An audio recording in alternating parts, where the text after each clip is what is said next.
from him in the near future as to what all they've actually learned about Chinese Communist Party's influence in our election and our politicians abroad. I mean, this is covert, it's nasty, and again, it just breeds more distrust with the American people that we actually don't know what's going on behind the scenes.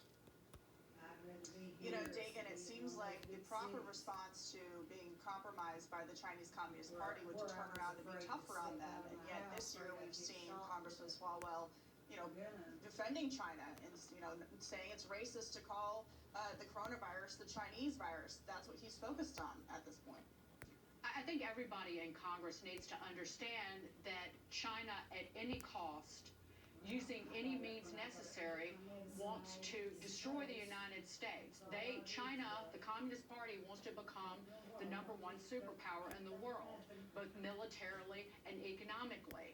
And they will steal, and they will spy, and they will destroy anything that doesn't benefit the Communist Party. That being said, I just wanted to raise this issue.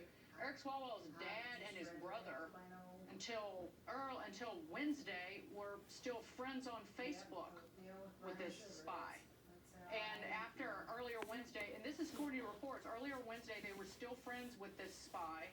And Christine Fang, 5 years after the FBI flagged this woman for her suspicious activities, and the congressman cut her off, which he said later in the day, following reports of their connections, they weren't Facebook friends anymore.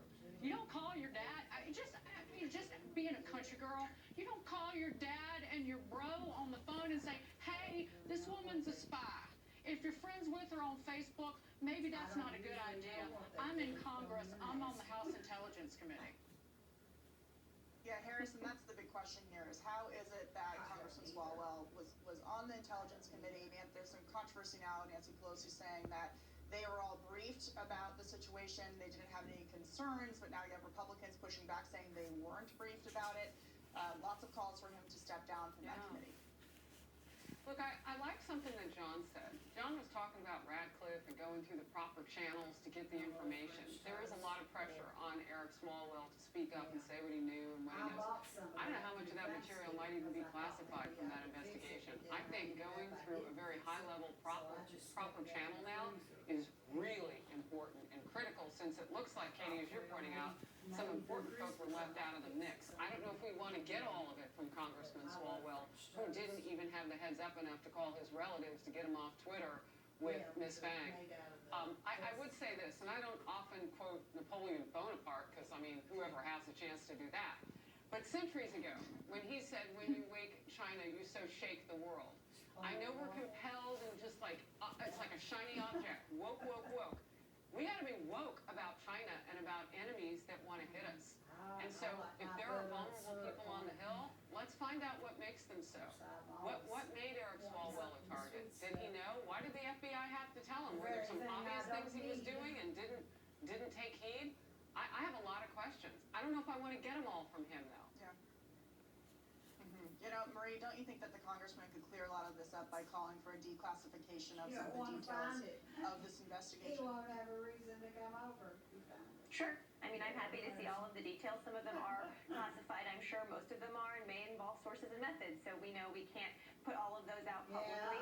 But Eric Swalwell was crystal clear in his statement yesterday that as soon as the FBI alerted him to this person's affiliations with Chinese intelligence, he cut off communications.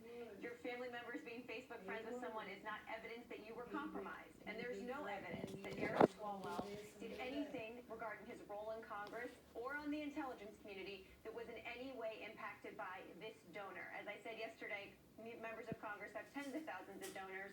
Without that evidence, we just should not be calling for him to leave the intelligence committee. Certainly, he, according to the FBI, cooperated fully with them as soon as he was told of her affiliations.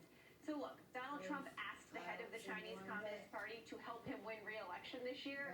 We're going to focus on China. Let's focus on all of it. They are certainly a threat. They are a challenge in many ways, but we need to take a clear-eyed look at that challenge going into the next administration. I don't think it's fair to say that there's no evidence of any compromising of Congressman Swalwell when none of us have actually seen the details of the investigation, but we will move on. Well, there's no evidence that we've seen. Trump supporters pay. The shocking story just ahead. And a California lawmaker busted dining out just hours before voting to ban outdoor dining is busted again. What her studies to back up that dining ban really show. Plus, a letter is sent to several neighbors complaining that their Christmas decorations are a, quote, reminder of divisions that run through our society and systematic biases. True story we'll show you coming up. Did you get a Christmas card from them?